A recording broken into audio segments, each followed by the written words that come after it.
चलो रे भाऊ सोयाबीन गोळा करायला चलो रे भाऊ. ये ऐसी सोयाबीन गोळा करना पडती बाबा हो. त्या पायला फटा फटा फटा फटा फटा झालं पाहिजे. पाऊस कधी येईन सांगता येत नाही माहिती का. उरकून घ्या बाबा हो. ज्या हाताला आलं ते तरी घ्या.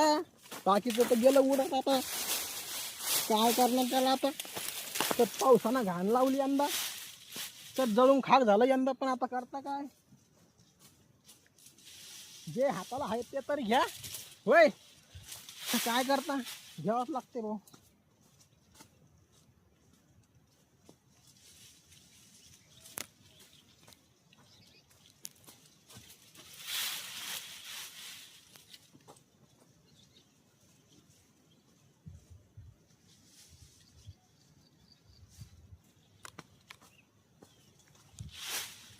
आला मग